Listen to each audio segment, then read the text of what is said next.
Okay, we're going to do the hot cocoa ornament today. So we're going to keep our pieces on here. I haven't quite done that.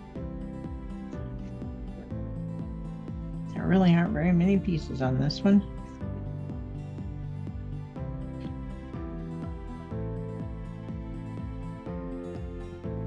Okay, so we're going to, and there's not very many colors in this one either. So let's start with our base. I'm doing a light blue base, so I'm going to use this, and I've got my paint already poured out here. I'm using Caribbean blue for mine, but you can use whatever color you want.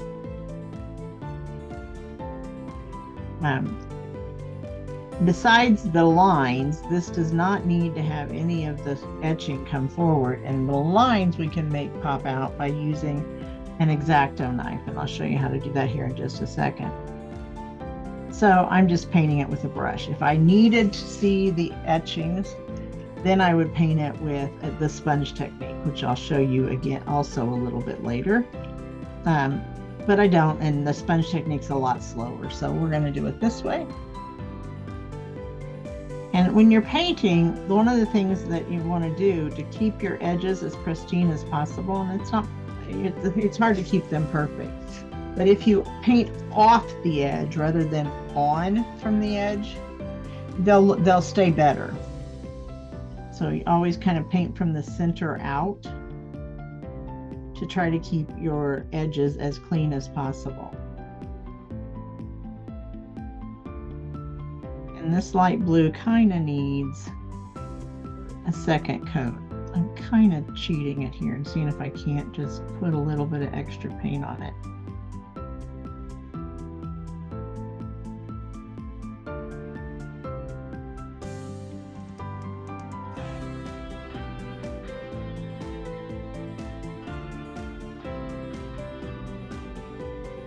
So there, I kind of cheated having to do actual 2 full coats, letting it dry between, by just doing 2 coats right behind each other. I put a bit of a hair on there right there. And I think I'm going to be dark enough. If not, I'll go back and clean it up a little bit. But we'll use your Exacto knife and just sit it in the little ridge that is that shiplap line and go straight across it. And as you can see, it comes out nice and clean. So you don't have to worry about avoiding the shiplap lines. But if you've got words on there that you want to show through completely, then you do need to worry about that. And that's when you'll have to use the makeup sponge technique. This might work better if I had it on here. This board is just, I'm getting fingerprints along the edges there. This board is just painter's tape turned upside down so the sticky side's up, so it'll hold on my little pieces without them running away on me, and it makes it a whole lot easier to paint things when you've got this. Okay, now our mug has red and white stripes on it's red, but it has red and white stripes on the handle. The stripes I'm going to use the markers for, but I'm going to use a paintbrush for the rest of the mug.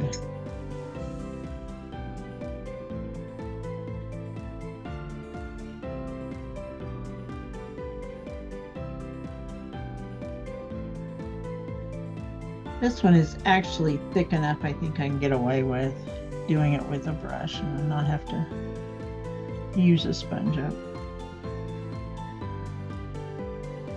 It's just a matter of what's easier for you.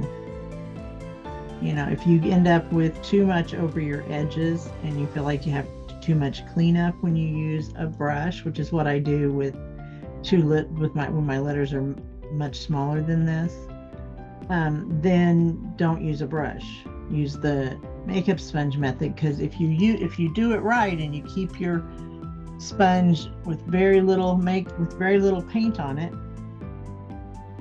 do it correctly, keep your pressure light, you'll not end up with much over your edges, and it'll be even all the way around. So whatever you do end up with will be okay. There's one of the things that you gotta watch, is the little insides of circles you're using the brush.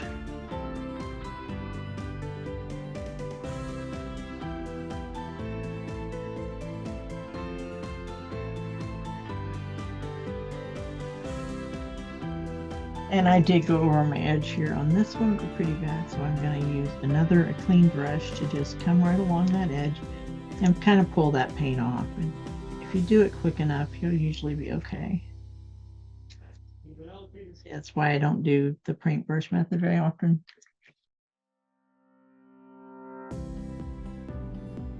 Red is one of those colors that doesn't cover as well as I like, so I usually end up going back over it a little bit. But as you can tell, I didn't dip my brush back in, so I'm going over it with a really low amount of paint.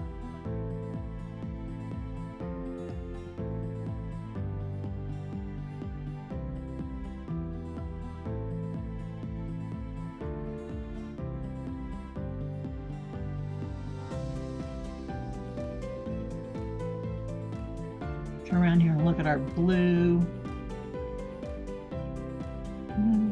I think we're good enough. We're still a little splotchy because we're not all dry, but I think we're good enough. Okay, and then let's see, what else do we need? We need a little bit of white, and we're going to use the makeup sponge method for that because they're very small pieces. And just, you know, dab your makeup sponge in the paint and then dab it on your palette until you get it to where it's got very little paint loaded on it. And I really managed to do that really well. There's no paint on this. And then keep your pressure light so that you're not making a huge mess with it. And you're not filling in those lines that might be there that need to stay out. I'm using paint that's been sitting out for a little bit, and so it's a little thicker and my line's filled in a little bit. But as you can see, when you use your Exacto knife, you can clear those out. As long as you do it before your paint dries. Okay, and then we're going to use, again, I use the Twine Art paint pens. Whatever paint pens you like to use. And I'm going to use those to fill in here on my handle.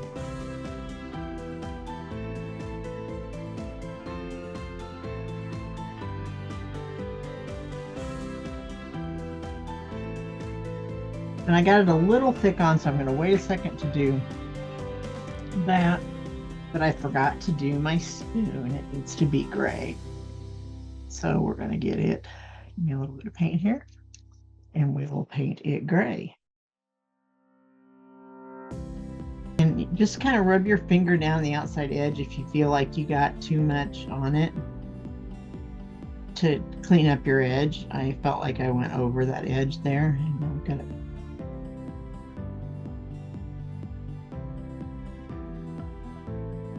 And then, well, that's drying. To make dots, and this I think this one's pretty with dots on the blue. You can do one of two things. You can use the tip of a brush and try to find you a brush that's got a smaller tip, like this one. Dip it in and then push it down on your wood. Push down. Don't go to the bottom on your palette. Do go all the way to the bottom on your wood, and then try not to pull up straight. Try to kind of move up so you don't get a big dot. But I like the Twine Art markers, and I'm going to use actually the thicker red one for this. And we're just going to start here.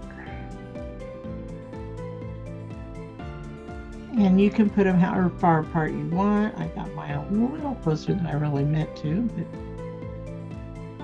once you start, just adjust.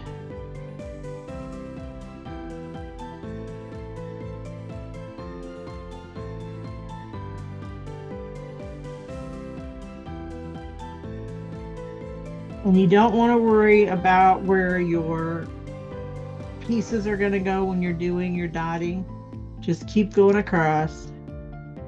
And then when you get your pieces on there, it'll cover that way the dots look natural, like they're coming out from behind your pieces. And as you probably can't see that, but it went, because I was on the edge of a piece of an engraved line, it kind of went shooting up the line. It'll be okay because that engraved line is going to be covered by a piece, so you won't be able to see that it did that. If it's an engraved line that's not going to be covered by something, you need to be a little careful, because when you use either regular paint or the markers, it will shoot up the line. It'll fill into the line if your paint is very thick. Actually very thin. I think it's thinner,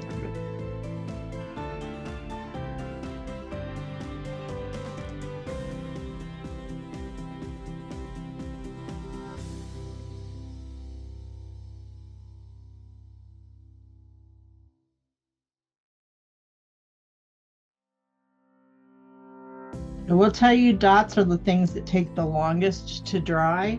So make sure that when you do your dotting, you give yourself plenty of time after you've done it to do gluing, and especially to handle it and move it around. You can do gluing as long as you're just dropping it straight down on, but you can't really handle it and move it along. And I just noticed I'm missing a piece.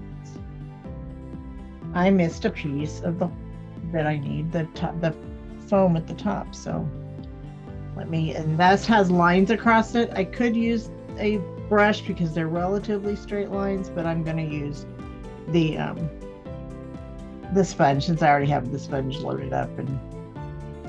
But if I get too thick on my sponge, my paint is a little thicker because I've had it out most of the day, then I can clean them out pretty easily.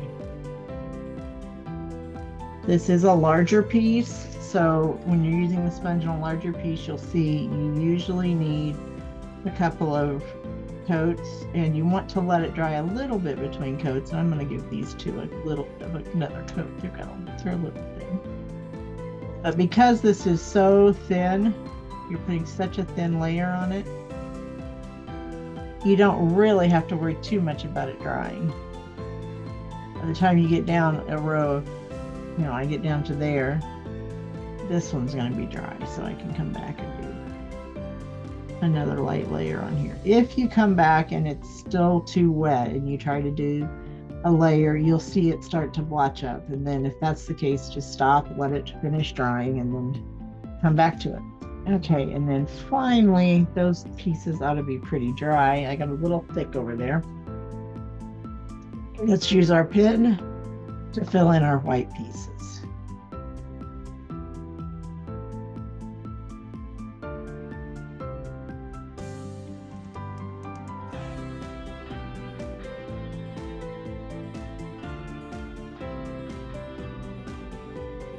Okay, so let's start putting our ornament together. And like I said, make sure if you're going to do this, if you not let it dry completely, just be careful not to touch any of your dots or you'll smear them.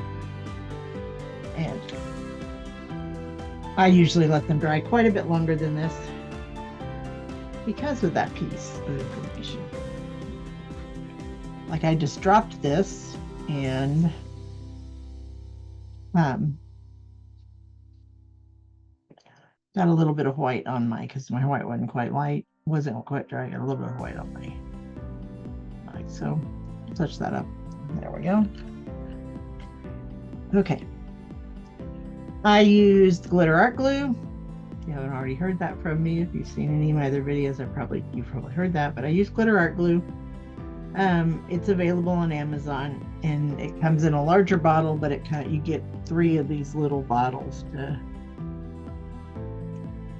work with to make it easy to fill and use. So, and the cutouts should be slightly smaller, or the engraving should be slightly smaller than the cutout, so that the cutout completely covers it. But just kind of watch your edges and make sure that you got it on there in a way that covered all of the engraving.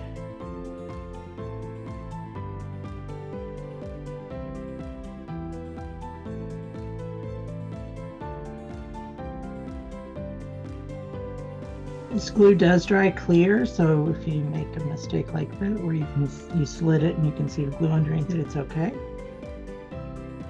And it sets pretty quickly, but it does give you enough time to kind of slide it if you get it on there wrong.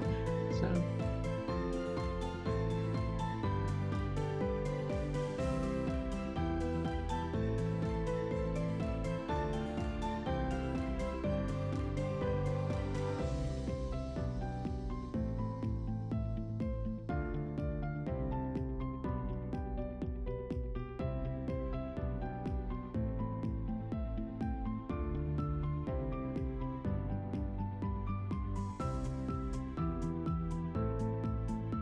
okay, and so there's our ornament all put together, and we're gonna give it a string, etc., to make it what we need, make it ready to go on the tree. So, you know, I just kind of eyeball it. I don't have any idea how much I'm thinking, but that's way too much. So, you know, you want a little bit of a loop, you want enough to do a couple of knots. That ought to be good. And then trying to thread this through, especially through a wooden bead, which is what I'm going to use here, is really hard. So I have a little cheater thing with a paper clip. It's actually a paper clip that I've bent around and messed around with. I don't know if you can see how clearly you can see it, but it's been bent around and then kind of chopped off because I didn't need it to be quite so long. But it gives me the rigidity I need to feed through the ball, especially the ball, but through the hole on the ornament too. So what we're going to do is we're going to start with our ball.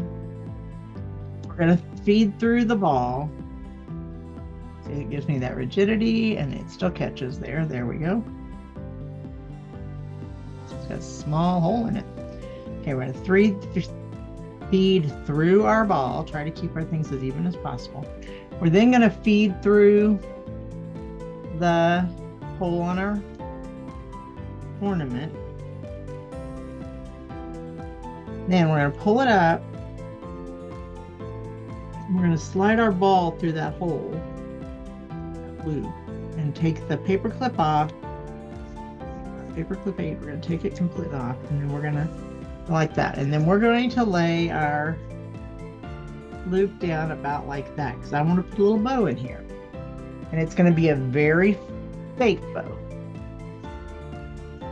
I have a cheater bow that I usually make that's a fake bow too, but this is even more cheater than my normal bow.